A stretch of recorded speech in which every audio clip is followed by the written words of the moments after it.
All right. Hi, welcome. This is Ryan and Marie McPherson. They are from Mankato, Minnesota. They're coming on the podcast today for such a time as this. We're just really grateful that we finally got this set up. Dr. McPherson has tons of credentials and credibility. We listened to him at a Living in Faith conference in January.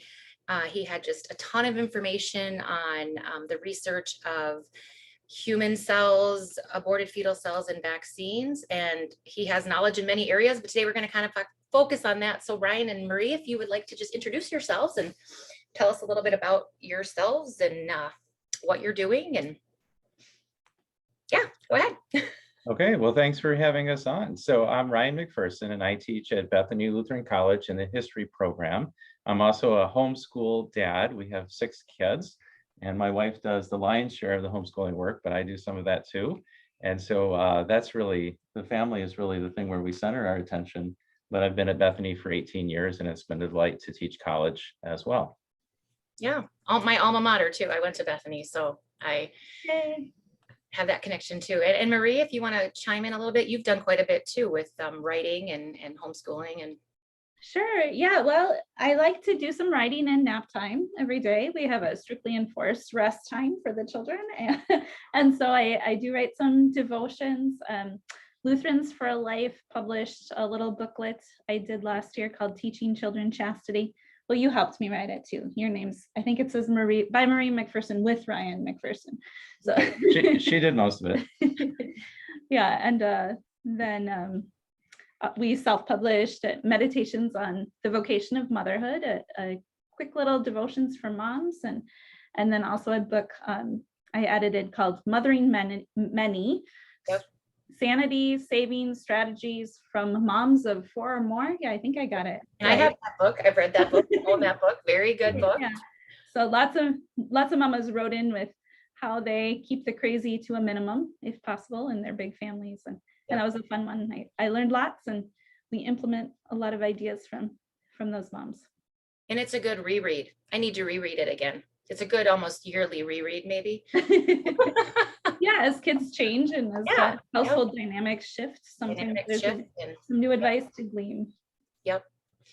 So Ryan, you also are, what do you teach at Bethany? And then I know you do some adjunct teaching at Martin Luther College. Sure. So I teach American history at Bethany is the main thing that I do, but I also teach some philosophy classes and a class called Ethics and Science, which our nursing students take, and psychology majors and some others take as well.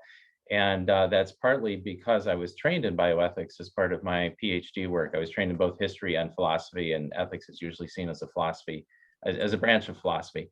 And then at Martin Luther College, I teach just part-time for them 2 courses in their somewhat new, we just had our first graduate. The program maybe started about 3-4 years ago, but we had our first graduate in this new program called the Master's in Theological Studies. Okay. And I teach 2 courses for that program. One is on creation apologetics, and the other one is on bioethics, where we do address some of the topics that we'll be talking about with you today. Okay. All right. Do you want to ask some questions yet before we get started, or? No. Okay. All right. I'll chime in when I need to. Okay. Well, I'm Sarah. We all know me from the podcast, but this is Joel again. He's been on once. But if you haven't listened to any of the episodes, Joel is a pastor right currently now at St. Peter in Mishicot, Wisconsin. And he's on here today to ask questions, give advice, just be part of the conversation. I'm a semi-silent partner. Well, yeah. Well, no, it's I think having your advice too on ministry, vocation, and this very sensitive ethical issue that we're now dealing with. So can you, and at the end of this, I always post show notes. So I'm going to post your, it's Into His Hands, right? Into your hands. Into Your Hands website. And then I always post the direct link to the PDF paper that you gave us at the conference in January. But could you kind of just go through maybe a little bit of the history of vaccines and fetal research, and then specifically moving into the COVID-19 vaccine? Sure. So for me, this would go back, a good 20 years, maybe a little longer than that. I remember in graduate school coming across some references here and there that some vaccines were tied to abortion and fetal cell studies and so forth in the development of those vaccines. And that always bothered me, but at the time I couldn't really dig up a lot of information. So I just sort of assumed, well, maybe that was, just one or two vaccines a long time ago, and that wasn't really mainstream, or that's not how they do things now. And so I didn't really pursue it, in part because when I had tried to find, any scientific research that would mention that, all I could find were just some real brief references. Sure. They didn't go into detail. Back before the internet. And right. Part of that was that things were not online, and now a lot more is online. And not only that, this past year or so with COVID, a lot that normally would be online, but only if you pay to subscribe. Like if you're at a research university here at Bethany Lutheran College, we pay to subscribe to certain journals, and then we can log on through our internet here at the college. But now with COVID, a lot of that was just opened up to the general public just to share research, which has been really great, because then you can get at the information that you want to get to. But I think our next exposure really to the vaccine controversy was as parents when we started having children, and then there's a vaccine already when your baby's still in the hospital, and then you're supposed to come back for wellness visits quite frequently. Actually, I think we were surprised by how often they wanted us to return, and Every 2 months. and often the purpose, at first you kind of think, well, we're checking developmental milestones, we're checking the baby's health, and to some degree that's the point of the visit. But some of the visits seem to be scheduled really just because, well, it's time for another shot, rather than that there's any real concern of checking on the child. And so maybe you want to talk a little bit about some of the resources that we consulted at the time and how we were trying to explore how to apply that in our own family. Mm-hmm. Well, I didn't know anyone who did anything differently than, just the regular vaccine schedule you got at the doctor's office. But I did know of a few books, and I knew of Dr. Sears. We were really interested in attachment parenting and some of those techniques. And so I read the Dr. Sears book about vaccines, and he recommended a schedule that eliminated some vaccines, but I don't know if you're still there. Yeah. Nope. Okay. Yep. Sorry, our computer went Our on. screensaver came on automatically. Oh. We're glad that we're all still here. I'll try Yes. to wiggle the mouse every once in a while. Yes. So Dr. Sears eliminated a few vaccines, but spaced out others, and we were interested in reading more about that, read some more books. It's a big responsibility to become a parent, and you want to learn as much as you can. But I did feel, that was 16 years ago doing some of that research. There wasn't a lot on the internet. And actually, in the last 10 years, the vaccine schedule has increased so much too for the kids. Our toddler now is recommended several additional vaccines than our teenager ever was. So anyway, going through some books there, and then making decisions as we went along, and then delving a little deeper into especially this aborted fetal tissue issue with our pediatrician he was a member of our church. So that was interesting too, as far as how do you go head to head with your fellow Christian who's recommending something that you think is perhaps unethical. Yep. So lots of conversations, and then sometimes conversations weren't helping, and we stopped having conversations and just looked at our legal rights as parents. Yep. Yeah, and we went through all those things too. We're very, we have pretty much spot on thoughts from what we know about each other. And him, and he actually grew up very differently than I did. So that was very normal to him, but very not normal to me, as my mom was a nurse. And so, at first you just think there's another way, and well, that can't be okay.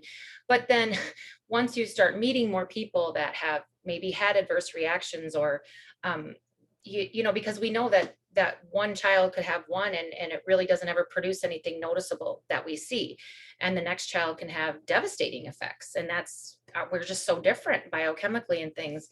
But I think too that parents, would want to at least research this topic, only because then when they make that, when they end up making that choice, they feel confident in the decision they made. I've talked to many moms who just go with the schedule because that's what they've been told.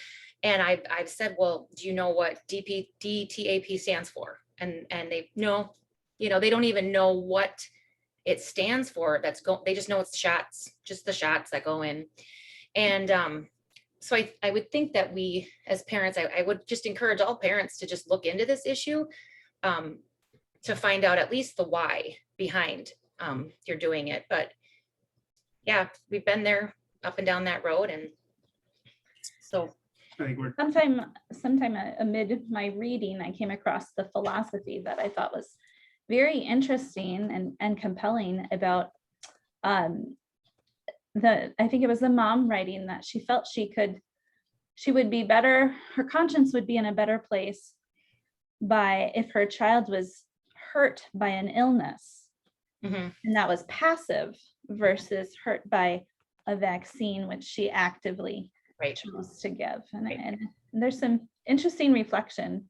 There is, especially living in this world now where we have, this technology, we have medicine, flight for life, helicopters, emergency care, IVs. I mean, just everything that, we're doing heart transplants and face transplants and now cloning animals and all these things. So I think if a parent feels stronger in their decision through prayer and that they would rather take that risk and very small risk for most of them these days, but still a risk, and hope and pray that through nutrition and natural means and medicine that God will protect their child, no matter what the outcome is, because we know God loves his children more than we could, that would be okay to make that decision versus just doing the norm. But that's become a very not okay view to have in this world, and especially now with COVID-19. So do you have anything to add in here? I guess I might have a question maybe to kind of start the conversation about history of vaccines. I'm not sure how much information you would have as to when all this push really started, this requirement for, okay, now get this one, now add this one and this one and this one, and when it became almost a quote unquote requirement. And it seems like they just keep, like you were saying before, they just keep getting piled on more and more and more, and you're told to trust your doctor who is now told by someone else to do this. That bothers me when we just kind of go along with, and we're not allowed to question, we're not allowed to even ask questions based on the information we have, or maybe even the concerns we have. I don't know if you can speak to some of that history and then maybe lead into today. Sure. So a couple of different places on the timeline to think about. One would be in the 50s and the 60s with polio in particular. And then when the polio vaccine was developed, that became the sort of thing that it just seemed to make sense. Let's give it to all children and make sure no one gets polio.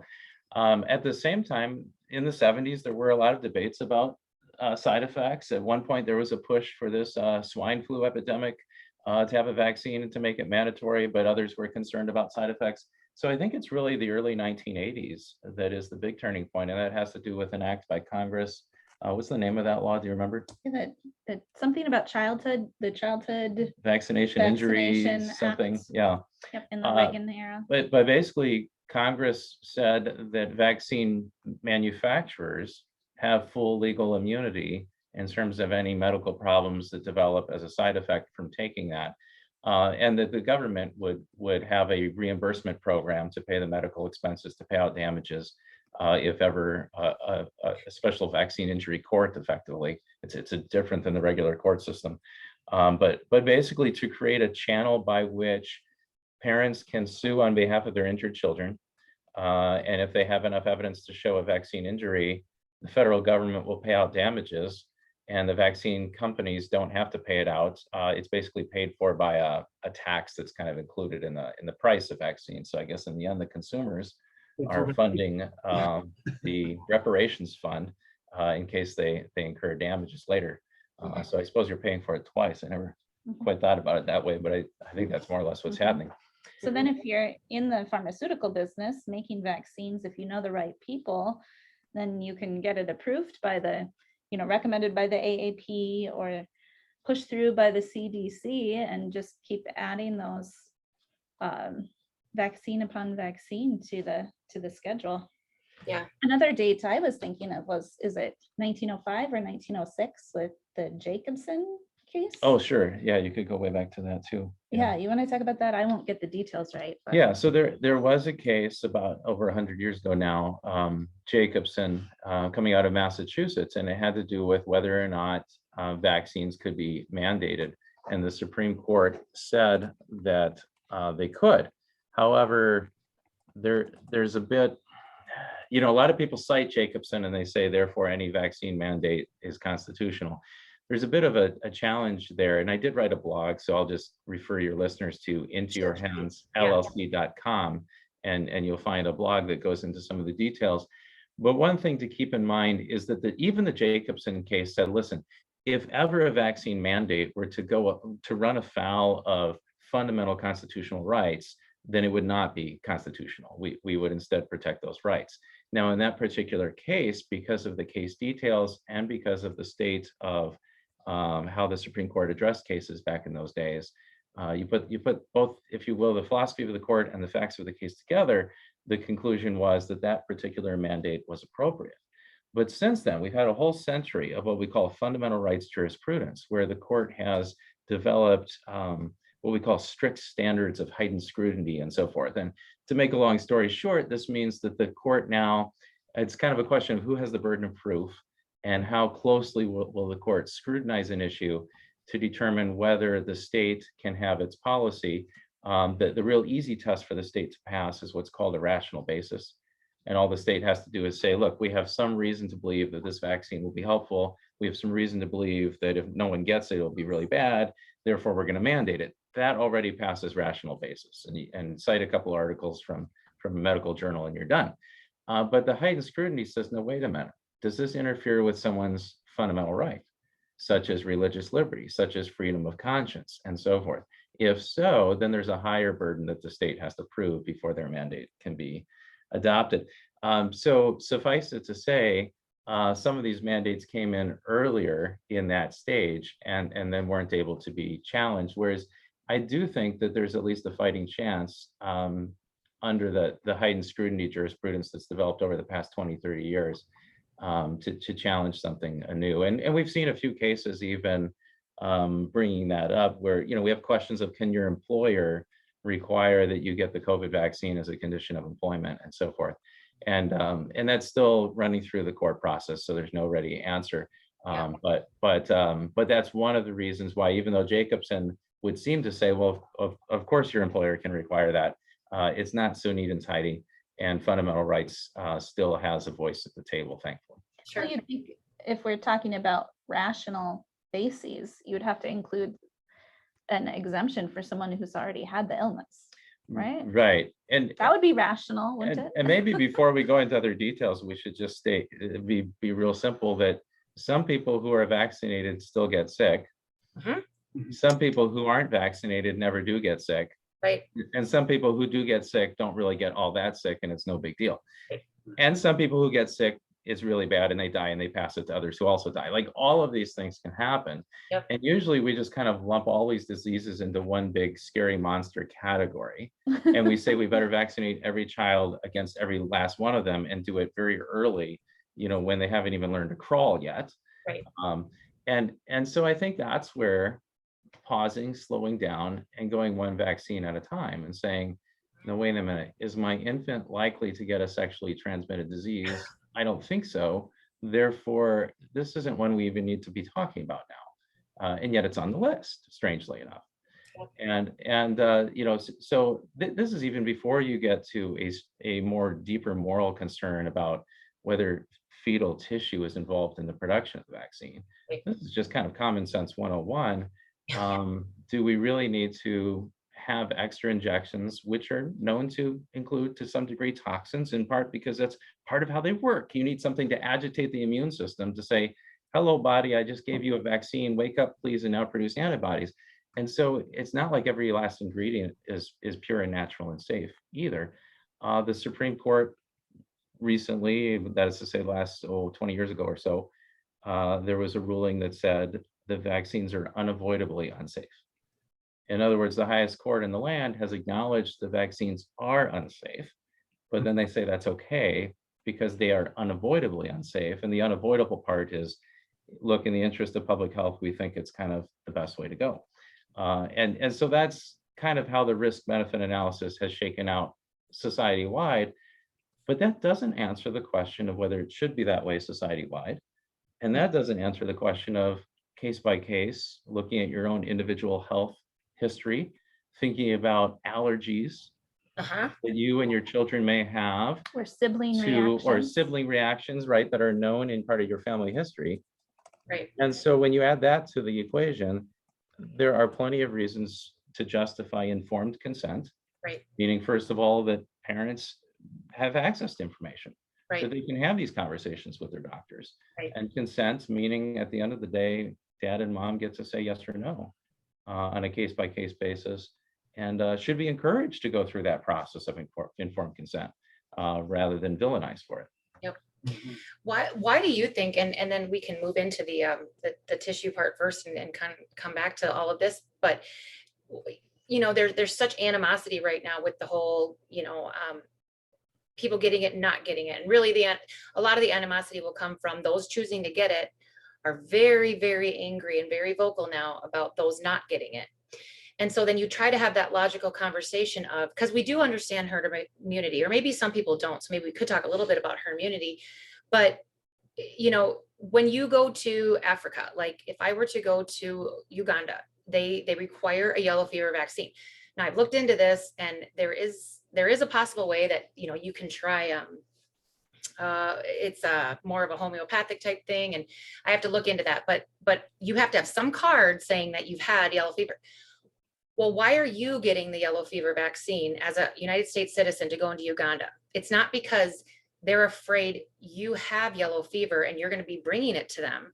It's because you're going into a country that still does have this.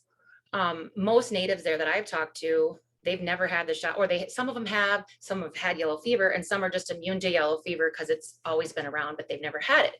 But you're going there, technically, you get that shot so that you don't get it and then carry it back. Protect yourself. You protect yourself. So why do you think people are so angry that some just say, hey, you do you, but I'm not getting it? And they think they're not safe unless every single person has it. Well, I think you've asked an excellent question, and I think that reveals that people actually don't trust the vaccine to be fully effective. I think that they think, well, I got the vaccine for myself, but that might not be good enough. So just in case, I hope all my neighbors get it so that they won't get it, or they'll be less likely to get it and less likely to pass it to me. I think it does reveal just a strong fear. This is very different than the polio vaccine. I want to say maybe 1956 or so was like the cutoff year. If you're born before a certain year, you didn't need the vaccine. You didn't have to get it. Why not? The presumption was that you already had it, or that all of your neighbors and friends and whatever had it, and you didn't catch it from them. So somehow you're immune anyway, in which case you don't need the vaccine to protect you. But having now a shift that you're supposed to get it to protect others is problematic. And I'm not saying it's always wrong to do something to protect those around you. That can be a very loving and caring thing to do. But here we're talking about the distribution, not merely of benefits, but also of risks. And I think it's really super clear that everyone across the political spectrum has to agree that with COVID-19, what we've learned is that young people have virtually no risk of serious illness or death from COVID-19. But then to put a lot of pressure on young people to get the vaccine in order to protect other people who might be at higher risk, especially when the vaccine itself may carry risks, such as loss of fertility for those young people. There we have the danger of unjustly distributing risks and benefits. That you put a risk of lifelong infertility upon a young person who is perhaps even too young to make that decision in an informed way. And in some states, they're allowing 14-year-olds to make this decision without parental knowledge or consent, 12-year-olds. or even 12-year-olds. Yeah. And so with the social pressure that you'd already described, if you better get the vaccine, otherwise you're not loving your neighbor as yourself, on a 12 or 14-year-old, I think that's just a very dangerous recipe for abuse, no matter what the illness is that we're talking about. And particularly knowing that youth of that age have hardly any risk. Now, does that mean we're being uncaring to elderly populations that might be at higher risk? No, but it does mean we have more than one way to show that we care. Yep. And there are ways other than vaccination, that steps that one can take to protect other populations that might be vulnerable. Right. Well, I think there's an additional piece to it too. You're talking about fear, and fear that also this vaccine maybe doesn't work as well as it ought to protect that individual person.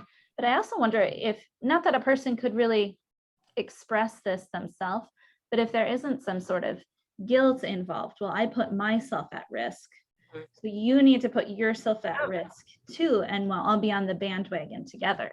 So if I'm willing to take a risk, but you're not, you're a bad person. Yeah. Because I put myself, I'm willing to sacrifice myself. Why won't you do the same? Which, again, that goes back to, well, does the vaccine really work? But it's also a matter of vocation.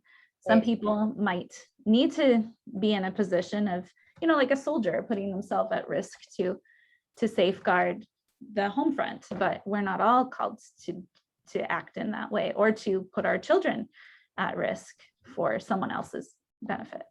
Well, and to me, that just shows a very sad state of selfish entitlement, because, I had a grandparent that was sent to war, not on his choice. He didn't go into the military. He was drafted, and he had never left his farm in Wisconsin ever. He hadn't left the state of Wisconsin, and his first time leaving Wisconsin was the South Pacific. So it was a huge shock, and he came back with a lot of PTSD, but never once did I ever hear him say, well, I had to go to war, so you should all have to go experience that too. They were actually so grateful that the draft ended, because they didn't want their sons to have to endure what they endured. So for some random person to say, I did this for you, I just don't think that's really, I don't think it's really about them overall, that really being the case. I think it's, again, just fear, because what loving person would want someone else to put their life at risk when it just shows there's no benefit to that. And I would hope doctors are telling their patients this. I mean, if a doctor understands a vaccine, they should be telling them, well, if you have it, because if you go to Uganda, yellow fever's there. So you're technically getting that vaccine to try to keep yourself safe. But I guess you're still taking a risk then to go to Uganda if that vaccine isn't 100% effective, but then that's your choice. But that's the whole point of the vaccine. So I don't know. It's complicated to. Well, and we saw the same rhetoric with masks, right? Oh, I'm yeah. wearing my mask to protect you. Well, thanks, but I can't wear a mask to protect you because it actually damages me. Yeah. So how can we make this work? Yeah. And you didn't see much acceptance of or tolerance for people who were different. Right. Sarah, I want to go back to your example of soldiers. I think that's a really helpful example, and it touches upon a theological concept known as the doctrine of vocation.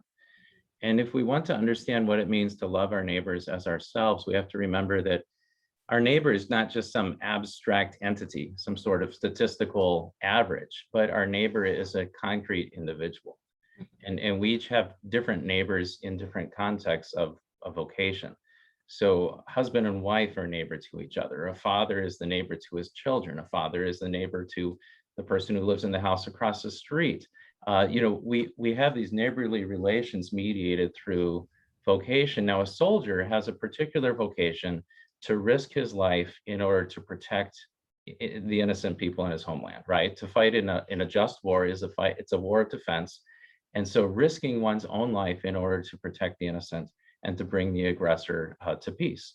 That is what a soldier is called to do. That's how a soldier loves his neighbor as himself. The rest of us don't have that same calling. Some soldiers receive that calling by voluntarily enlisting. some by being drafted, but we see the draft as an unfortunate hardship, but what else is society to do? And so it's with great caution, and it's not for 100% of the population, but for a select group of people that we have the draft. And in a similar way, I think we have to ask ourselves, how does one love one's neighbor as oneself in the context of healthcare decisions?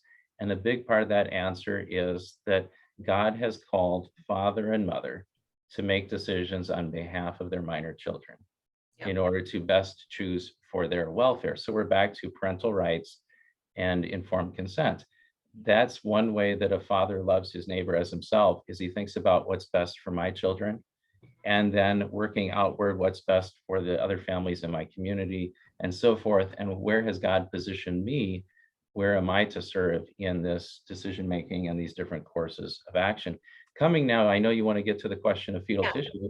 Well, let's talk about vocation there as well. Sure.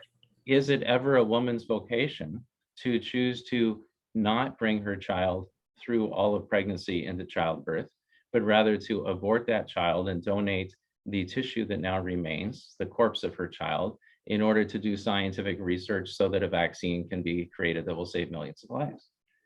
Is a mother ever called to do that? Of course not. The vocation of motherhood is to nurture, to protect, to provide for one's own child. But what we find is that the vocational way to love one's neighbor as oneself got turned upside down and inside out at the foundation of how many modern vaccines are made. And so we can now go into that story. Again, the details with all the footnotes straight to peer-reviewed medical journals are in the PDF that Sarah will put up, a link for that so anyone can look. And I'm just going to speak off the cuff here in a really casual way, but please know that all of this is backed up by research that, as I said before, when I looked like 20 years ago, I couldn't find much. But then, maybe about 5 years ago, I started finding articles, and I kept looking at them. And Lutherans for Life, both Marie and I have written devotional articles for them on a variety of pro-life topics in the past. They came and asked both of us what we knew about it, because I know their board of directors was concerned about the rumored, at least at the time, connections between vaccine production and abortion, and they wanted to see if we had insights. So that was something that encouraged further research. And this Living in Faith conference also reached out and said, what can you put together? And so that's the history behind this paper that Sarah will link to. Along the way, I also encountered another researcher who was finding similar things. Tanya? And Tanya Foster, you'll find she's the first recommended resource on the back page of that handout. I reached out and spoke with her. We kind of compared notes. I had found a few articles she hadn't. She had found a few I hadn't. And there were a number of things where, we each, as we were reading it, you're thinking to yourself, is this really what it says? Is this really what it means? And how could they be and so how evil? can this be right? And sometimes it's medical terminology, it's scientific terminology. She's trained in biology. You got to look this up in the right kind of dictionary to double check. And so we double checked it with each other too. And I'm confident that their conclusions are sound. Well, and you are also reading the researchers who put together the vaccines direct from their own words, Plotkin and Hayflick. Exactly. So some of these footnotes are straight from the horse's mouth.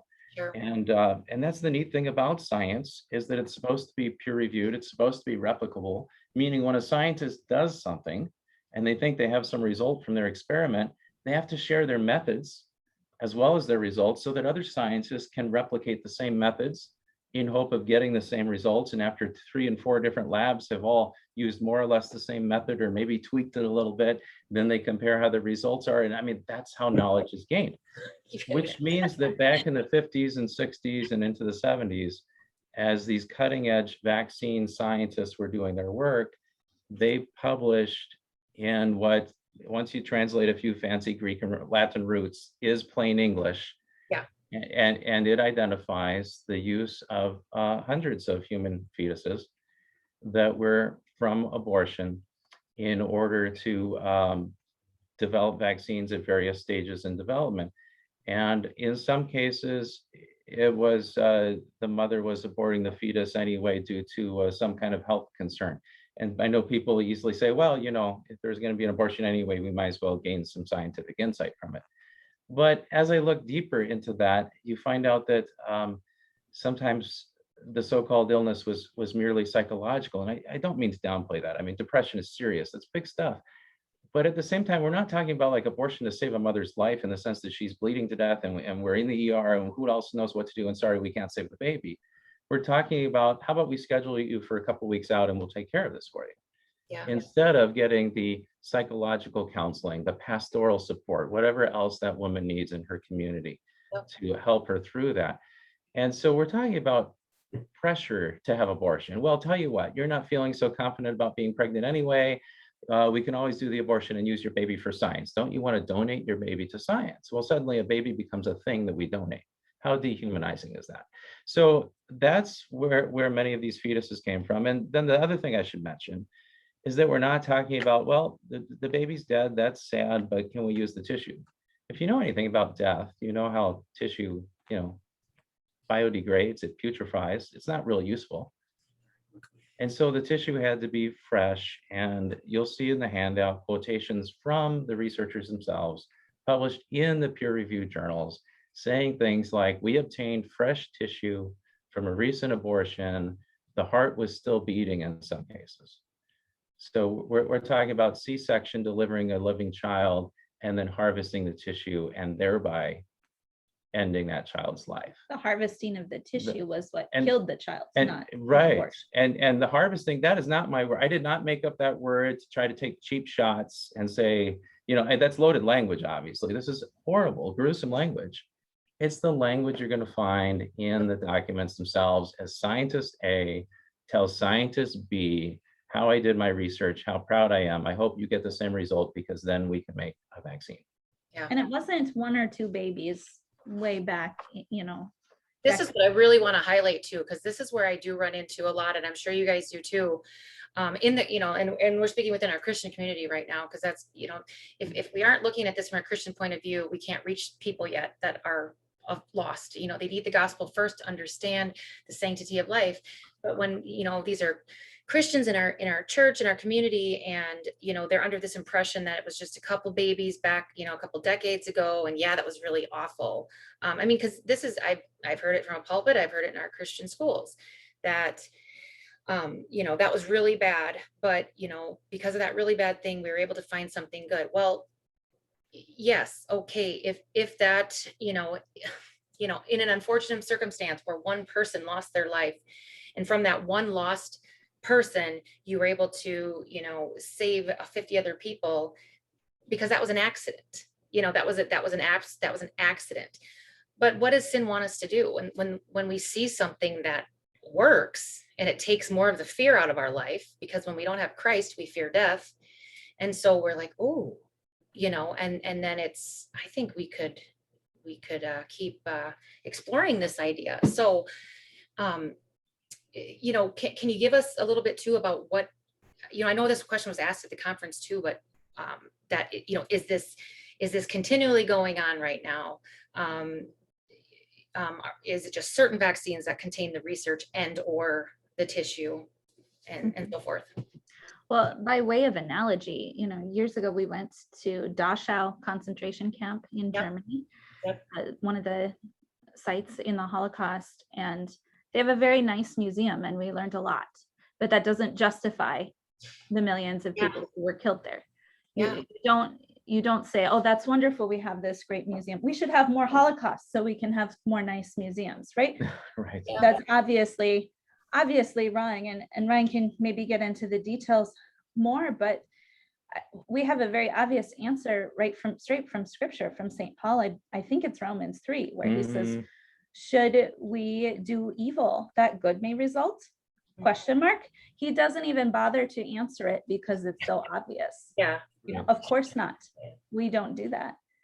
But I know on one of the blogs I've written a link to Planned Parenthood, which the headline was, Planned Parenthood says we need to continue to abort babies for vaccines. Okay. So Planned Parenthood itself is saying this is going to be a continual thing. You can't shut it down because we we need them for vaccination. And to their credit, they're scientifically accurate.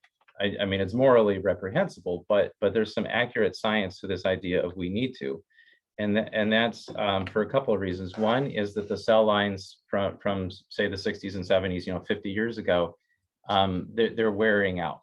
Okay, so what they do with the tissue is they take a little sample of tissue from the fetus, and then you can put it in a fancy petri dish, add some nutrients, and the cells will double, and then 2 becomes 4, and 4 becomes 8, and so on. And initially, they literally were filling up quart-sized jars. And once your jar is full, then you pour half of it into a second jar. And that was called a passage. In other words, an approximate doubling when you pour approximately half into the other jar. And then 2 jars became 4 jars, and 4 became 8. And these doctors literally would fill the trunk of their car with these jars and then take them over to the other lab and everything. I mean, that's back in the 60s and 70s, that's how this happened. Now, you can freeze them to kind of slow down the process and stretch it out longer. But eventually you get to approximately 50 doublings, or 50 passages, as they call it. And at that point, the cells just become weaker. And so they're not as useful for vaccine development. Now, let's talk a little bit about how vaccine development works and why these cells would be useful. And that is that couple of things. One is how to isolate the disease. And this would be still from an intact, even a living fetus, potentially. But in the case of rubella, German measles, that can affect both woman and child in pregnancy. And so sometimes women were diagnosed and it says, well, sorry, you got this and your baby's got it and your baby's going to die anyway, let's have an abortion. Then they take the fetus, and from that they extract a sample of tissue in order to isolate the virus that caused the disease, because you always have to isolate it before you can make a vaccine that matches it. Well, unfortunately, in some cases, it was like, oops, we can't actually find any virus in this fetus. In other words, false diagnosis. The fetus was healthy. And so the woman was pressured to abort thinking her child was ill when that wasn't the case. But then once it's isolated, then the next thing is what's called attenuation, which is simply a fancy way of saying they need to weaken the virus. And so what they do is they have the virus grow now in this fetal tissue in order to reproduce, because viruses need another living cell in order to basically take it hostage and use it to reproduce. That's how viruses work. They're not like a full living organism on their own, but they kind of, they're almost like a parasite, you might say, in order to reproduce themselves in the cell culture, in this case, taken from a fetus. And so as it's being reproduced, by adjusting the temperature, they can get it used to producing at a certain temperature. And then when the temperature is different, then the vaccine becomes vulnerable. And so basically what they do is they adjust the temperature so the vaccine gets accustomed to a certain temperature range. Or the virus? Or excuse me, so the virus becomes used to that temperature range, and thereby it will be weak by comparison when it's actually injected into a healthy human being at 98.6. And so that's the attenuation process, and they use fetal tissue for that. And then you get to the propagation or the mass production. Now that we've isolated it, we've attenuated it, we've got this weakened form of the virus that hopefully it won't be so powerful to make the recipient of the vaccine get sick, but it's still powerful enough to kind of jumpstart their immunity into producing antibodies that match and correspond. We need to mass produce it so we can distribute it. And there again, human fetal tissue proved to be, if you will, from a strictly scientific, factual, non-ethical point of view, to be really useful because of the rate at which you can do this, the quantity that can be produced. And since it's human tissue and not animal tissue, when people are later injected with it, there's less chance of an adverse reaction, tumors developing, and so forth. And so that is documented in the literature. Basically, in plain English, the doctors are saying, well, we tried monkey tissue, we tried chickens, and we tried human fetuses, and 3 cheers for us. It's the human fetus, that's the way forward. And so that is how that developed. To your question of does this still happen? So again, many of these earlier cell lines are kind of at the end of the road of their usefulness. We've gone through 50 cell divisions, and there just isn't any material left. About 5 years ago, a new strain was developed in China, and among the many contenders for the COVID vaccine worldwide, including in America, that Chinese aborted fetal tissue from about 5 years ago was being used, so it was instrumental. In many of the different varieties of the COVID vaccine, fetal tissue was used either in the attenuation or in the propagation or in the testing. That's the other thing, is they'll test and see if they can get an immune response from human fetal tissue. And so the short answer is that in many vaccines that are recommended for childhood schedule today, and in many forms of the COVID vaccine, human fetal tissue has been used in one way or another. I won't say all. I will say that our website links to some other reputable studies that provide all the needed footnotes to track down which ones are which. I don't have it committed to memory by any means, but that information is there from reputable sources. Well, and it's tricky too, because even if you did get a hold of a package insert or found it on the CDC website, which they're not easy to Don't have it for by this any one. means, it doesn't say aborted fetal tissue. Sure. They use different letters to stand for the different babies that were aborted. And I have read in some cases they're updating some of that, the information sheets or the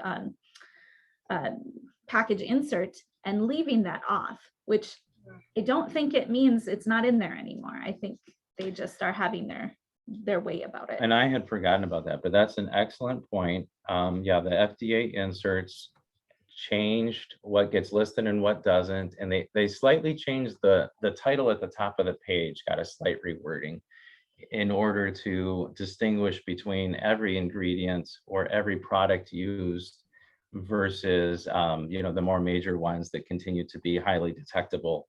And so basically they changed the threshold of how much stuff and how actively was it used in order to have to be listed. And they did that in order to remove not only the fetal tissue, but also some widely known allergens that people are concerned about. So that in a sense, you have a much cleaner look to your ingredient list. But if you read the fine print, or if you compare the one from just a few years ago, so when you go to the internet, you need to print the PDF and save it with the date, so you can compare this. Right. I mean, that's the only way to really know. Yeah. Well, where my mind goes then is when you mentioned the Chinese infant, we know that China, I mean, yes, there's believers in China and we have missionaries in China, and not everyone in China. A lot of people in China would love to get out of China because of what their country, generally their communist country, is.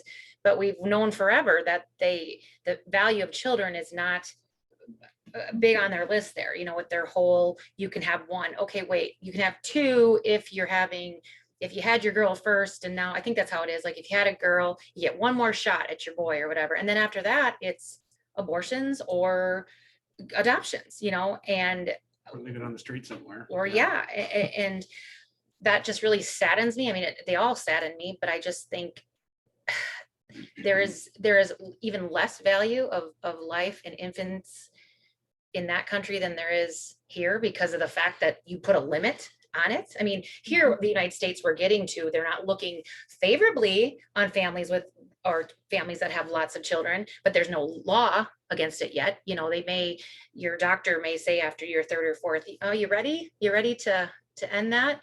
And you're like, no. And okay, they don't love this big family thing here anymore, sadly, but it's not a law, but there it is. And I just think, doesn't that kind of resonate with us as Christians a little bit? Are we just choosing to be naive with this because it's too hard to accept? Mm-hmm. Or I don't know. It's hard for me to understand where we continue to find excuses for this now that we know better. Mm-hmm. Well, with the knowledge that you can't get around this, there in many of these vaccines, there are the aborted fetal tissue. And that should resonate with Bible-believing Christians and people of other faiths or religions who are conservative and pro-life. But even beyond that, I think we have some good ground that we can sort of tread on with people who aren't pro-life. This is an argument from Sound Choice Pharmaceuticals, and she's a vaccine researcher who's opposed to using fetal cells. But she talks about how in the living children who are receiving these vaccinations that include fetal cells, they're having some documentable reactions, which shouldn't surprise us when you think about injecting human into human. So we know that as pregnant mamas with the Rh factor, sometimes the mama can be attacking the baby and they need medicine to stop that. Or with organ transplants, you need to have the anti-rejection medicine to be sure the body doesn't get rid of that other tissue. Right. So why is it this, I can't wrap my brain around that would actually happen? Well, of course, if you're injecting one human into another or one gender into another, that there might be some repercussions to that. So even if you're not pro-life, not a Christian, I don't understand why this wouldn't be a concern to people, that little innocent children are receiving, the brunt of these vaccines with the fetal tissue in them.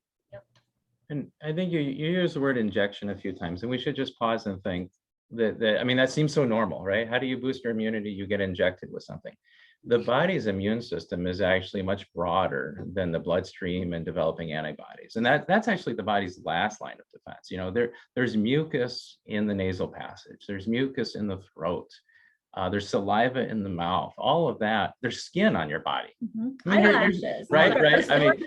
All of that is part of your immune system. And so, if there was something that got absorbed into the saliva or digested, would at least use more of your body's immune system and let your body address it more naturally. The problem is your body would probably say, who cares about that? I dealt with that. That was easy.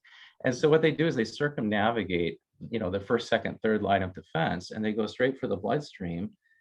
And even with something like COVID, it's a respiratory illness. When's that ever going to end up in my bloodstream? It's going to come into my lungs, through my nose, through my mouth.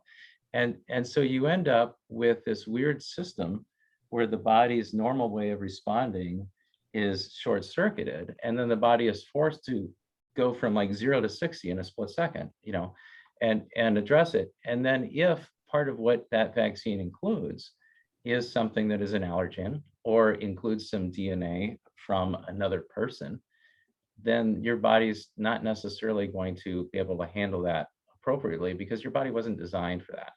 And I did hear someone say, well, wait a minute, an apple has DNA and we eat an apple. What's the big deal? That's exactly my point.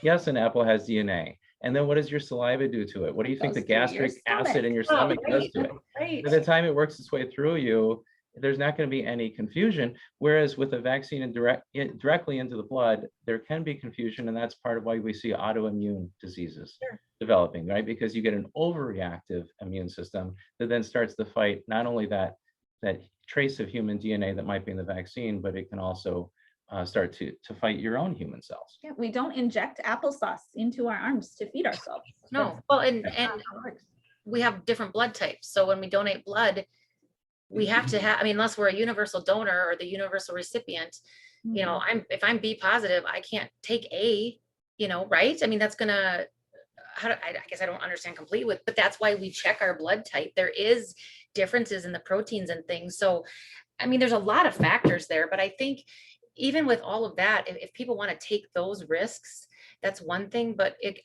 comes back to the ethics of, is it okay to take human life to try to prevent another human life from possibly dying if they got that disease in the first place? And I guess when is it ever okay in the Bible to take a life for another life on, other than defense, other than self-protection? Justice system. Mm-hmm. There isn't. So I don't know why as Christians we're finding justification is 50, 40 years ago, we didn't know this, right? Because we didn't have the internet. And what you don't know, you can't change. But if we know this now, does the church just continue to stay silent? Or, what? And before we get to that, and this is, we can have Pastor chat with that too, but with COVID, can you maybe talk about quickly the different, the Moderna, the Pfizer, the AstraZeneca, because you said this at the conference, there were ones that contain it and then ones that used it strictly for the research only. This is all done. You remember? And that's documented. And if you don't remember off the top of your head, we'll just say, hey, it's in the documentation. I would point you to the Charlotte Evolutionary Institute. She has a very simple chart on there with red or green. Was it used in the manufacturing process? Does it contain? Mhm. So Okay, all right. two little columns. And to be clear, each of those points is then footnoted straight to peer-reviewed medical literature and or the CDC or FDA. Right. And so it's not just, oh, let's go out on the internet and see what we can find. Right. Well, did you just Google that? Yeah. Right. Mhm. And so and you can follow those footnotes and pull those articles, which I've done to check on some of those just to make sure. Yeah. Off the top of my head, I believe that there weren't any approved in the United States that didn't use in the manufacturing, didn't use fetal cells in the manufacturing or in the final product. I think that there was some options in Europe, but then those brands got pulled anyway, so maybe weren't a great choice to begin with. Okay. Also then, do you know, I mean, we talked a little bit at the conference on it, but like the whole gene therapy portion of this vaccine, you know, how people, the mRNA, do you have some study on that yet? Or is that not something you've spent a lot of time researching? Right. Yeah, I looked a little bit into it, and I don't have any firm conclusions. You know, I think part of the concern is if this mRNA is going to start to rewrite my own genetics to some degree in order to fight the disease, to what degree might that go haywire and cause other problems? And I don't have a clear answer, so I don't want to speculate. Yep.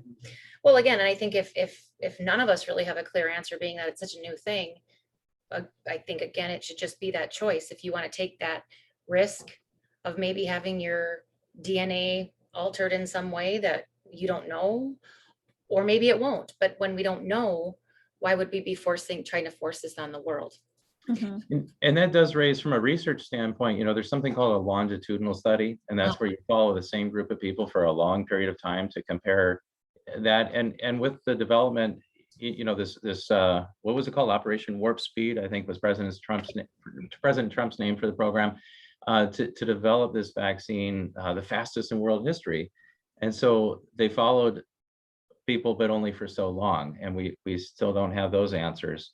And that too is a reason for concern. Maybe everything will be fine, or maybe we're going to see 2-3 years down the road or 10 years down the road, especially for those who are still developing, for children who haven't finished puberty yet, especially if there's concern about fertility and someone's fertility system is still under development. That, I think, is something that we won't know for 5 or 10 years. And then the question is, to what degree will we know it versus, you know, will you still have a control population? If everyone got the vaccine, then you don't have anything to compare a vaccinated 14-year-old when she's 24 with other 24-year-olds who never got vaccinated when they were 14. So this could be a real challenge to sort out what the facts really are. Yeah. And I think, you know, Christians don't eschew technology. You know, there are good and appropriate places where you can tell that technology is a gift from God, but that it doesn't follow that all technology is straight from the hand of God either. So I think it behooves us to be careful, to be cautious, to not jump into new technology as, you know, it's almost as if it's become an idol in some ways. Well, and it makes, you know, we talk about adiaphora so often in the church. You know, what does God command? What does he forbid? What doesn't he? And, you know, technology, we now are able to scientifically, in their view, reassign a gender to somebody. You know, they have all the equipment and the science now to take off parts and put on parts and whatever. But is that Mr. Potato Head? would God, I mean, there's just some lines in the sand as Christians. I just never thought that we would be arguing over, you know, who you want to vote for based on school choice and money, where money goes and all that. I mean, those are things that whatever. But when it comes to human life and reassigning human life to try to, I mean, we are just, and then, you know, so, I mean, and you've done you know, speeches on this and YouTube videos that we've watched and things on, you know, just government's involvement. But what can you say about this, where we're at with your research on the aborted baby tissue? And, you know, and again, not all vaccines, but these ones that are containing this, what does the church do? You know? Well, thanks for an easy one. Yeah, but there is an easy part to the answer, and that is the fifth commandment says, "You shall not kill." Mhm. And Luther in his catechism says we should fear and love God, that we do not hurt or harm our neighbor in his body, but help and befriend him in every bodily need. And then we also have vocation. So the vocation of father and mother is to protect and care for your children, not to donate them to science. Even if science can have great benefits, still not to donate your children, not to murder your children and donate them to science. And our church bodies have statements concerning abortion. And so all of that applies here as well. Where it gets a little more difficult is there is confusion of which vaccine was developed how and all of that. And there, I think the church can simply encourage people to become informed and to make the best decision that they're able to make based on the information that they do have. And the church can remind all of us that our standing before God is not to be determined by how good we are at figuring out the science and the ethics and then making just the very right decision, right? That's works righteousness. And instead we have a gospel of forgiveness, of unconditional forgiveness. And so for those who are troubled by the decisions they've made in the past concerning vaccines, know this, that you are fully and freely forgiven because Christ died for you and he rose for you. And that is the center of the Christian message. These ethical concerns are also appropriate for the church to talk about, but they're not the center message. Sure. No, that's good. I mean, I don't know if you have some things you want to add on that. I think from what I hear from just different members in the congregation and is, you know, and things we've talked about is when you have that time in the pulpit, that very short time, especially with how the church has just kind of become even more limited these days with people's schedules and the church being made attention span, church being made to shut down for a while. You know, he's always said, I want to focus on the gospel. And that, of course, is the main, I mean, the thing. And no, we don't want to talk about, you know, politics at all, politics. But is this, you know, is this an issue of politics anymore? Or is this an issue of just Ethics? Murder, you know, being done? And if people, again, there's so many people who I've talked to had zero idea this is going on. And they have told me they're just shocked and they feel, you know, and first of all, you say, well, you know, again, I was vaccinated as a kid, you know, it's not that you've done this but now if we know, are these appropriate things to be talking about in church? Not the center, but, you know, about it from what the Bible says. I really commend Lutherans for Life for being willing to talk about it. And they hosted me for that webinar, but I'm not the only person who has weighed in and been a voice on their platform either. So they've been willing to sift through the research and to address hard issues. I think in a sermon, typically of 20 minutes length, there's only so much you can do, especially if your listeners aren't already familiar and don't have any background. So potentially a Bible class session or sessions where you walk through some of it, or simply an announcement in the bulletin, you know, linking to like a Lutherans for Life resource for those who would like to know more. But then when it does become front page news and it is known about, then I think it can be addressed as a sin to be exposed in the context of a sermon, with the gospel of forgiveness also being generously applied as well. On the question of whether, you know, is this just a political thing? Should the church stay out? It's the church's job to define the difference between politics and theology. It's not the politician's job. So just because politicians talk about these things and try to own them and have them be political, shouldn't force the church to retreat. Sure. If a politician becomes a theologian in what that politician is doing, the church needs to expose that and say, listen, you're actually being a theologian right now and you don't have that office. I'm the pastor, I'm going to have that office, and I'm going to base my theology on scripture. And so it's on that basis that I have to address this issue that is so-called political, but really it's theological. And that's why a pastor is going to address it. You know, that would be my advice to pastors in particular, to not surrender theological turf simply because someone else in the name of politics has trespassed onto it, but rather to address that and remind them of where their office ends and where your office continues. Well, can you mention a little bit, because this past Sunday you brought that up in a sermon, which isn't something you've typically done because of the vice president's last comment last week on quoting, she is not a professing Christian. She professes, I think, to be a lot of things, but I don't know if you guys saw that, but how she had said that the epitome of the Bible being vaccinated was the epitome of showing love to your neighbor, from what the Bible said. It's the essence of what the Bible means when it says love thy neighbor. Yeah. I mean, straight from her mouth. So he did bring that into your, I don't think Jesus got vaccinated. Right. Well, but that would be a perfect example where we have really the second ranking person in the executive branch of our federal government claiming to define for us what the second table of the law is. Now, even non-Christians have the second table by virtue of natural law. God wrote it into their hearts.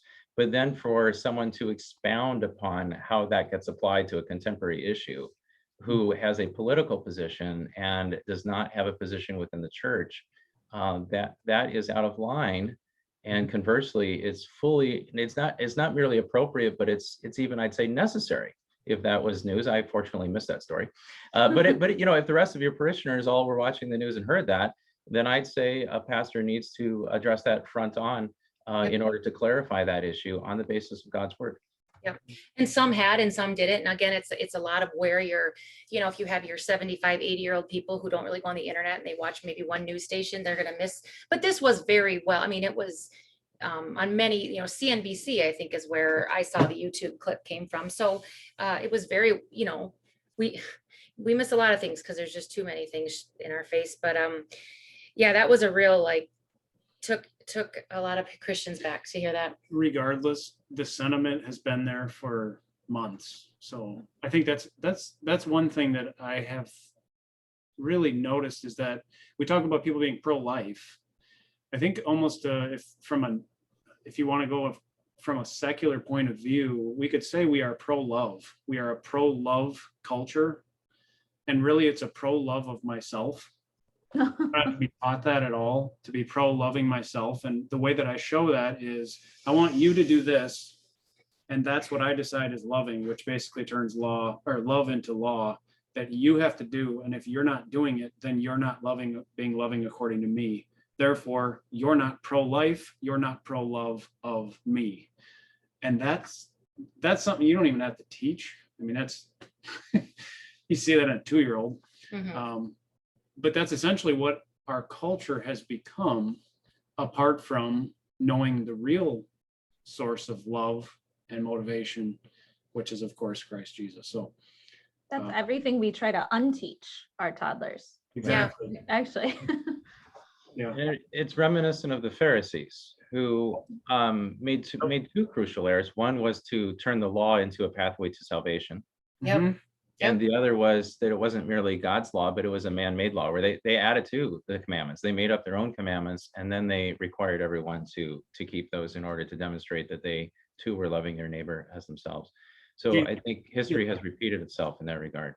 Jesus did say, go into all the world and vaccinate the world so that you all could be saved. So, yes. I mean, which is starting to get a little bit of a theme in some areas with how much, like I said, even the Christian facetious.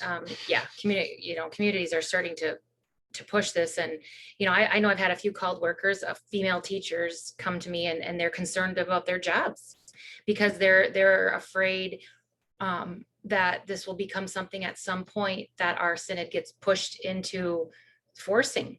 And I just try to encourage them, like, I wouldn't worry about that right now and just keep praying about that. But I think this is why I just am so passionate about getting this message out about, it's not about making people feel guilty for what they've chosen. We've all, I mean, to some extent as Christians, we do want to feel guilt when we've done something wrong. That's what makes us repent. But it's not to threaten people, to make them feel like they've done this horrible job of mothering or just life in general. But if we don't kind of start to really talk about the ethics behind this, much more vocally, I feel like it could get to that direction because the platform of big news gets the platform where people watch more of.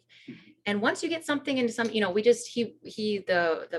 some marvelous, what is it, Benedict Society, where Mysterious Benedict Society, where the quote was like, proof doesn't really matter if somebody already believes their own proof. Like you can literally give them the proof. You can say to them, this is black. But if they in their head mentally are only seeing white and there's no way you're going to change their mind, proof doesn't even matter at that point. It is still truth, but we're losing absolute truth in this world.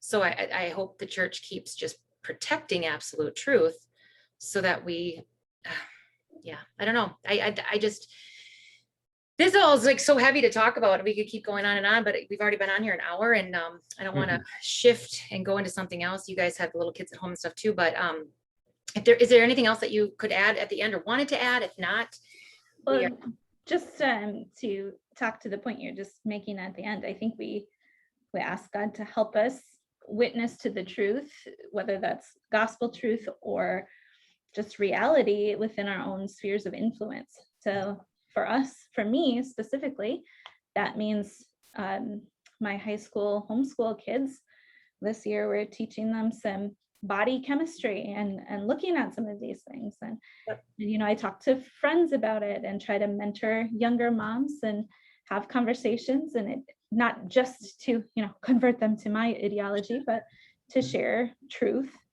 For you, that's teaching your students or sharing with the audiences that invite you to speak to them for wherever you are in life, what that vocation is.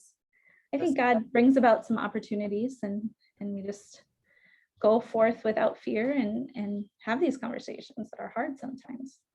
Yeah. And you use the word truth a lot, Sarah, in your last set of comments. And it's just important for Christians that we remind each other, remind ourselves of where we find truth. There's that phrase, sola scriptura, scripture alone.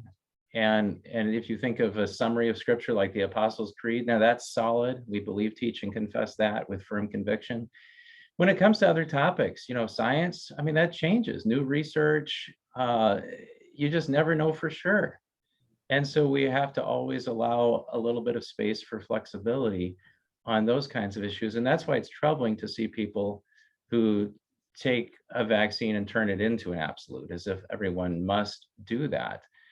Maybe some vaccines are helpful for some people. Maybe some vaccines have fewer side effects. Maybe some vaccines can avoid the killing of children in order to be produced. Great, then let's head that direction. But let's expect along the way that some science is ethical and some science is not, that some science is well established and some science is still quite contested. And let's expect that always to be a moving target. But Jesus Christ is the same yesterday, today, and forever. And let's remember that that's the thing that really anchors us. That's what defines the church, not our opinion on current medical or political topics. Yep. Great. Well, thank you guys so much for taking time out to do this. And you're both a blessing to your community and to the colleges you serve, Ryan, but you also, supporting him and taking care and schooling your lovely children and praying for God's blessings on your new one.